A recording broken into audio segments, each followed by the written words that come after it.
Hello dear students, welcome to Proton the chemistry class. मेरा नाम है जय दैया और आज के इस लेक्चर में हम डिस्कस करने वाले हैं एल्डोल एंड कैनिज़ारो रिएक्शन को।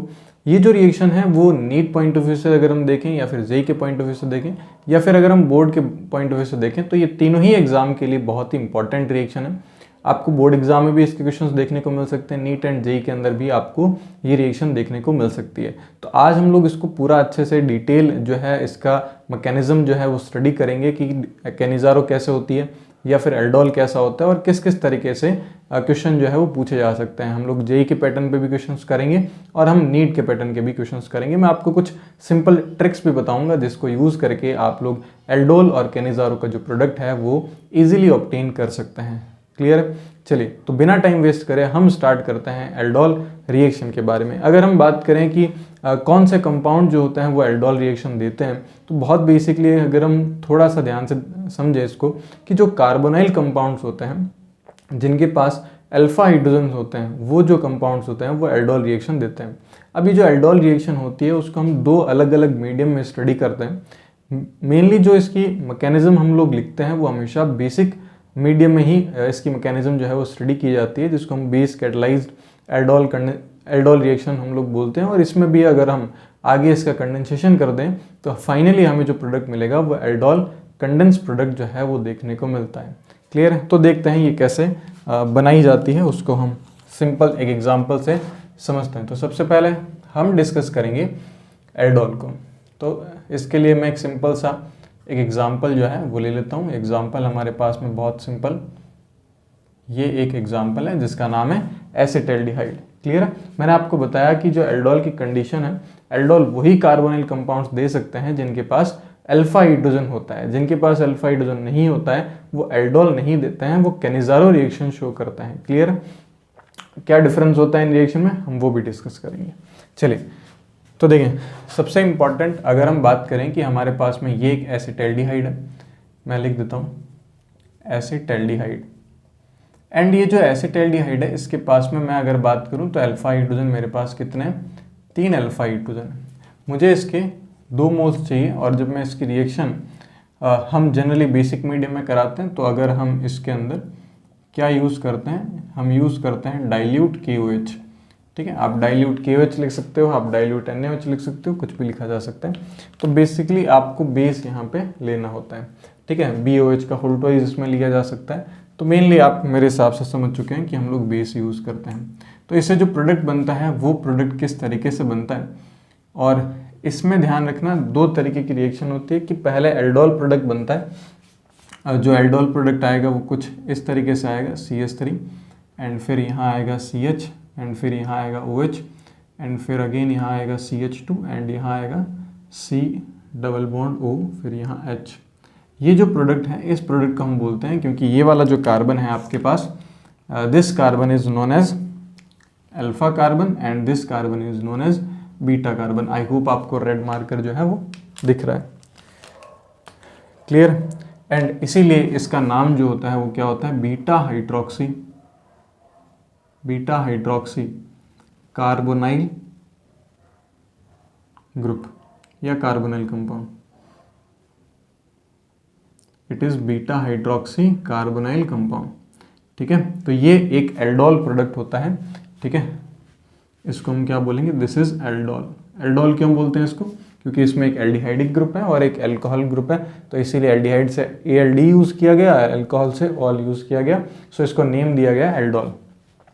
अब हम बात करते हैं इसके मैकेनिज्म के बारे में कि जो मैकेनिज्म होती है वो किस मैकेनिज्म से या किस तरीके से इसकी मैकेनिज्म हम लिख सकते हैं।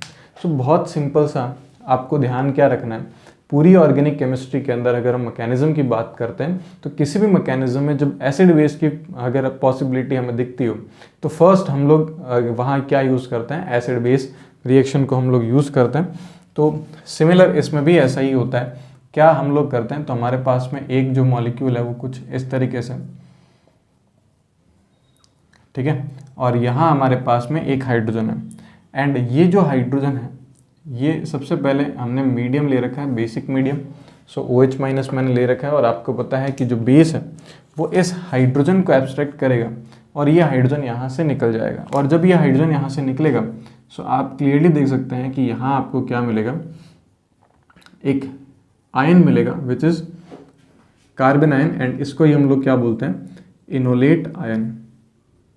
क्या बोलते हैं इसको, इनोलेट आयन बोलते हैं। और आपको पता है कि ये इनोलेट आयन जो है वो रेजोनेंस कर सकता है, और ये रेजोनेंस करके ये नेगेटिव यहाँ डबल बॉन्ड बना सकता है, और ये डबल बॉन्ड यहाँ पे नेगेटिव बना सकता है। तो इसका अगर हम नेक्स्ट स्ट्रक्चर देखते हैं तो ये कुछ आपको ऐसा मिलेगा, CH2 डबल बॉन्ड C, फिर यहाँ O पे माइनस चार्ज एंड यहाँ पे H।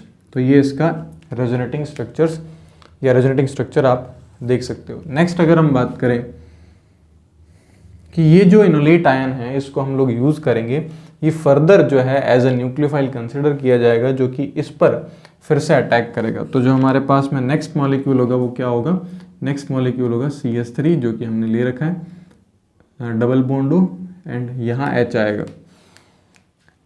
अब अगर हम बात करें कि ये जो नेगेटिव पार्ट होगा, ये नेगेटिव पार्ट इस पर अटैक करेगा, क्लियर, एंड ये यहाँ से ओपन होगा। तो ये पूरा का पूरा जो सेगमेंट है वो इस ग्रुप के साथ आकर के अटैच हो जाएगा। सो अगर हम इसको ध्यान से लिखें तो हमारे पास में आएगा CH3CO पे माइनस, फिर यहाँ मैं थोड़ा सा H लिख देता हूँ, यहाँ हमें मिलेगा CH2 एंड आगे मिलेगा C double bond O and H। ठीक है, यहाँ से जो वाटर एब्स्ट्रैक्ट हुआ था, यहाँ से जो पानी बाहर निकला था, इसी वाटर से ये क्या कर लेगा वापस, इसी से ये वापस H+ ले लेगा, और ये H+ लेकर के फाइनली इसमें कन्वर्ट हो जाएगा CH3 CH CH2 and C double bond O H में। यहाँ आपको OH देखने को मिलेगा। हमने जो प्रोडक्ट बनाया था बीटा हाइड्रोक्सी कार्बोनिल कंपाउंड, तो यहाँ पे क्या बन चुका है, बीटा हाइड्रोक्सी कार्बोनिल कंपाउंड बन चुका है। अब अगर हम यहाँ पे इसको हीट करते हैं, इसको जेंटल हीट करते हैं, तो ये हीट करने पर यहाँ से क्या रिलीज़ कर देगा, वाटर रिलीज़ कर देगा, एंड जैसे ही वाटर रिलीज़ करेगा तो आप क्लियरली देख सकते हैं कि जो प्रोडक्ट बनेगा, ये प्रोडक्ट कैसा है। तो बहुत सिंपल, ये कार्बन है अल्फ़ा, ये कार्बन है बीटा, तो अल्फ़ा बीटा कार्बन पर डबल बॉन्ड आ चुका है, so it is known as alpha beta unsaturated carbonyl compound, carbonyl compound. So I hope आप सभी को यहाँ तक ये मैकेनिज्म जो है बहुत अच्छे से क्लियर हुई होगी। फर्स्ट जो मैकेनिज्म है वो क्या है, हमारे पास में acid base mechanism, and second में जो इनोलेट आयन बनता है वो इस पर अटैक करता है, एंड फाइनली ये जो है रिएक्शन कंप्लीट होती है। अब टाइप ऑफ एल्डोल की बात करें तो हम थोड़ा सा यहाँ पे देख लेते हैं कि कितने टाइप की एल्डोल होती है। तो देखो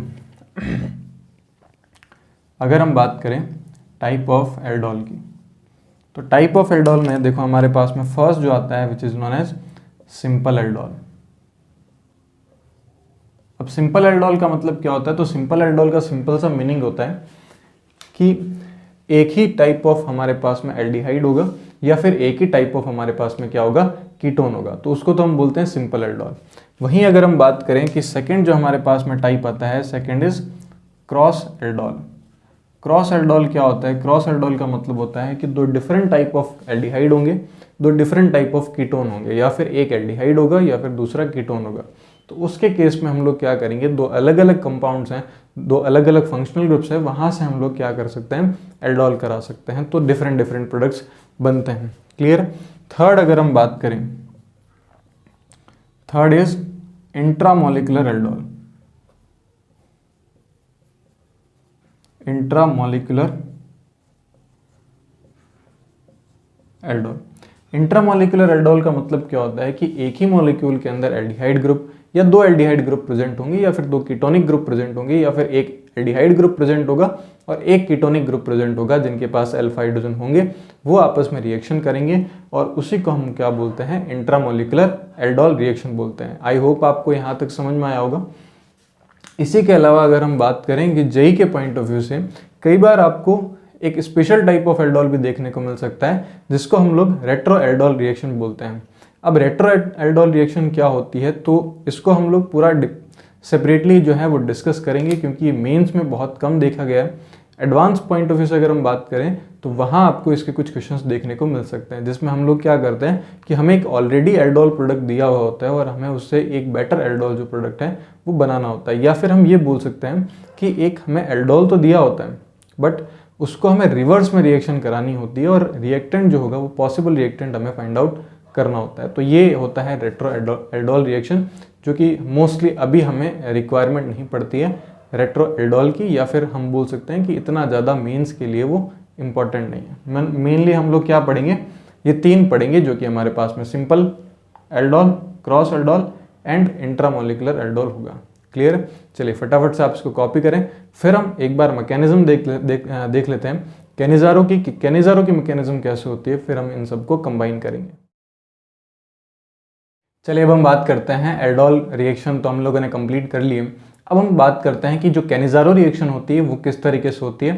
तो अभी हमने देखा था कि जो एल्डोल रिएक्शन होती है वो कंपाउंड देते हैं जिनके पास में अल्फा हाइड्रोजन होता है। तो ऐसे कंपाउंड जिनके पास में अल्फा हाइड्रोजन नहीं होता है तो उनको हम लोग कैनिज़ारो मैकेनिज्म से एक्सप्लेन करते हैं, किस तरीके से वो प्रोडक्ट बनाते हैं कैनिज़ारो में और क्या क्या कंडीशन होती है कैनिज़ारो की, वो हम लोग जो है वो डिटेल में डिस्कस करते हैं।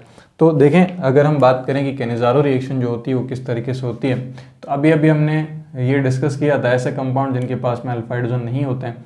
फॉर एग्जांपल मैं एक सिंपल सा कार्बोनिल कंपाउंड ले रहा हूँ जिनके पास या जिसके पास कोई भी अल्फा हाइड्रोजन नहीं है, इसका नाम है फॉर्मल्डिहाइड। ठीक है, तो ये हमारे पास में एक फॉर्मल्डिहाइड है। इस फॉर्मल्डिहाइड के हमें 2 मोल की रिक्वायरमेंट होगी और इसकी रिएक्शन जो है हम लोग किसके साथ करा रहे हैं, इसकी रिएक्शन हम लोग करा रहे हैं कंसनट्रेटेड KOH के साथ, यानी कि कंसनट्रेटेड बेस आपको लेना है। अब एक इम्पॉर्टेंट पॉइंट अगर हम ध्यान से देखें तो क्योंकि इसके पास कोई अल्फा हाइड्रोजन नहीं है, तो अगर इसके पास कोई अल्फा हाइड्रोजन नहीं है तो अब हमारे पास में सिर्फ एक ही दूसरी जो है मैकेनिज्म बचती है जो कि ये कंपाउंड दे सकता है, वो है न्यूक्लियोफिलिक एडिशन रिएक्शन। यानी कि अगर इसके पास में कोई भी अल्फा हाइड्रोजन नहीं है तो एसिड बेस की प्रायोरिटी यहाँ या एसिड बेस की पॉसिबिलिटी यहाँ पॉसिबल नहीं है। तो बचा कौन सा, न्यूक्लियोफिलिक एडिशन रिएक्शन, यानी कि जो OH- होगा वो आपको पता है वो एसिड की तरह भी बिहेव कर बेस की तरह भी बिहेव कर सकता है और न्यूक्लियोफाइल की तरह भी बिहेव कर सकता है। तो वो यहाँ पे एज ए न्यूक्लियोफाइल कंसिडर किया जाएगा। यहाँ जो प्रोडक्ट बनते हैं वो क्या बनते हैं, तो इसका एक जो मॉलिक्यूल होता है वो ऑक्सीडाइज हो जाता है एंड जो दूसरा मॉलिक्यूल होता है वो क्या होता है, वो रिड्यूस हो जाता है। ठीक है, तो एक मॉलिक्यूल ऑक्सीडाइज होगा, वही मॉलिक्यूल रिड्यूस भी होता है, इसीलिए इस रिएक्शन को हम लोग क्या बोलते हैं, it is a disproportionation reaction.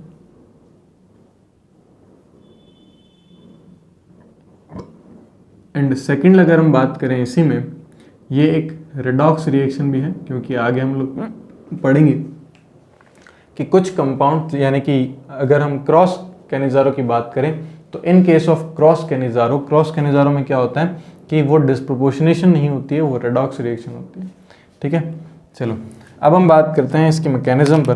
तो ध्यान से देखना इसकी मैकेनिज्म किस तरीके से चलती है, और बहुत सिंपल सी इसकी मैकेनिज्म है बट बहुत इंपॉर्टेंट है। तो होता क्या है कि सबसे पहले हमारे पास में एक मॉलिक्यूल है विच इज़ फॉर्मल्डिहाइड, और ये जो फॉर्मल्डिहाइड है इसकी रिएक्शन सबसे पहले किसके साथ होती है, बेस के साथ। अब इस OH- के पास में कोई भी H+ है नहीं जो ये H+ को लेकर के चला जाए, तो ये सिंपली यहाँ पे एज ए न्यूक्लियोफाइल की तरह जो है वो इस इलेक्ट्रोफिलिक साइड पर अटैक करता है और यहाँ से ये बॉन्ड ब्रेक हो जाता है। और जैसे ही बॉन्ड जब ये ब्रेक होगा तो आपको क्लियर होना चाहिए कि यहाँ पे एक एनायन का फॉर्मेशन होता है। ठीक है, यहाँ पे किसका फॉर्मेशन होगा, एनायन का फॉर्मेशन होगा, और ये एक टेट्राहेड्रल कॉम्प्लेक्स है जो कि अनस्टेबल है। और अगर हम बात करें, हमने बेस एक्सेस अमाउंट में ले रखा है, ध्यान रखना ये सिर्फ तभी पॉसिबल हो सकता है जब आपने बेस को क्या ले रखा हो, एक्सेस ले रखा हो। अगर बेस लिमिट अमाउंट में होगा तो ये आगे वाला स्टेप जो है वो पॉसिबल नहीं है। अब आपको ये क्लियर होना चाहिए कि यहाँ पे जो OH- है वो एसिड की तरह वर्क करता है। ठीक है, यानी कि H+ रिलीज़ कर सकता है, और जब ये H+ रिलीज़ करेगा तो यहाँ से वाटर बाहर निकल जाएगा, दूसरा जो कंपाउंड मिलेगा आपको वो कुछ ऐसा मिलेगा। अब अगर आप ध्यान से देखें तो ये एक एनायन है और ये एक डाई एनायन है। ठीक है, तो ये हमारे पास में बन चुके हैं। अब जब डाई एनायन का फॉर्मेशन हो रहा है इसका मतलब बेस जो है वो एक्सेस क्वांटिटी में लिया गया है। अब दूसरा अगर हम बात करें तो ये जो डाई एनायन होता है वो किसके साथ रिएक्शन करता है, वो दूसरे बचे हुए मॉलिक्यूल के साथ में रिएक्शन करता है, और ये ध्यान रखना ये नेगेटिव यहाँ अटैक नहीं करता है, तो ये गलती आपको नहीं करनी है, क्योंकि ये टेट्राहेड्रल कॉम्प्लेक्स अनस्टेबल है तो ये चाहेगा कि ये जो नेगेटिव है ये यहाँ पाई बॉन्ड का फॉर्मेशन करे, यहाँ से माइग्रेशन होगा किसका, इस हाइड्राइड आयन का माइग्रेशन होता है। और ये जो हाइड्राइड आयन का माइग्रेशन होता है यही कैसा होता है, या यही कौन सा स्टेप होता है, दिस स्टेप इज आरएडीएस स्टेप। ठीक है, तो माइग्रेशन ऑफ हाइड्राइड आयन जो होता है वो क्या होता है, आरएडीएस स्टेप होता है। अब ध्यान से देखो, जब ये माइग्रेट करेगा तो आपको दो प्रोडक्ट मिलेंगे। First product is carboxylate ion का एक सॉल्ट मिलेगा या कार्बोक्सिलेट आयन मिलेगा बेसिकली, एंड सेकंड जो प्रोडक्ट मिलेगा वो आएगा CH3OH जो कि आएगा मिथेनॉल। ठीक है, तो यानी कि दो प्रोडक्ट मिलेंगे, एक ऑक्सीडाइज प्रोडक्ट मिलेगा और एक रिड्यूस प्रोडक्ट मिलेगा। अब ये बहुत बेसिक बहुत सिंपल सी मैकेनिज्म है, ज़्यादा कुछ इस मैकेनिज्म में है नहीं, सिंपल सी मैकेनिज्म है। इसमें इंपॉर्टेंट ये है इसके रेट, अगर हम बात करें तो इसकी रेट दो तरीके से लिखी जा सकती है। फर्स्ट, अगर हमने बेस को लिमिटेड अमाउंट में ले रखा है, एंड सेकंड अगर हमने बेस को क्या ले रखा है, एक्सेस अमाउंट में ले रखा है। ठीक है, तो अगर हमने लिमिटेड अमाउंट में ले रखा है तो उस केस में अगर हम बात करें तो फर्स्ट अगर हम बात करते हैं रेट एक्सप्रेशन की, तो देखो रेट एक्सप्रेशन किस तरीके से लिखा जाएगा, तो आप लोग लिख सकते हो रेट इज प्रोपोर्शनल टू, या फिर आप इक्वल का साइन लगा करके रेट कांस्टेंट के लिख सकते हो। कंसंट्रेशन किस पर डिपेंड करेगा ये, तो फर्स्ट आएगा हमारे पास में मोनो एनायन एंड सेकंड आएगा कार्बोनाइल कंपाउंड। ठीक है, अभी जो मोनो एनायन है वो किस पर डिपेंड करेगा, तो फॉर्मेशन ऑफ मोनो एनायन जो है वो बेस और कार्बोनाइल पर डिपेंड करता है। तो हम इसको फर्दर लिख सकते हैं कि आएगा हमारे पास में carbonyl and concentration of base and again carbonyl. So आप देख सकते हैं कि जो ऑर्डर ऑफ रिएक्शन वो आएगा वो क्या आएगा, this is third order reaction. ये तभी पॉसिबल है जब रिएक्शन में जो बेस हमने यूज़ किया है वो लिमिटेड अमाउंट में हो। इन केस अगर वो एक्सेस में होता है तो डायनाइन का फॉर्मेशन होगा, तो मोनोनाइन की जगह डायनाइन आएगा, यानी कि एक स्टेप और इंक्रीज हो गया। तो आप लोग ध्यान रखेंगे कि ये फोर्थ ऑर्डर रिएक्शन भी होती है, फोर्थ ऑर्डर रिएक्शन भी है, बट ये कब होती है, in case of excess base. ठीक है, अगर बेस एक्सेस क्वांटिटी में हो तो हम बोल सकते हैं वो फोर्थ ऑर्डर रिएक्शन है। ठीक है, मॉलिक्युलरिटी की अगर हम बात करें तो मॉलिक्युलरिटी इसकी कैसी होती है, मॉलिक्युलरिटी 2 होती है, यानी कि it is a by molecular reaction.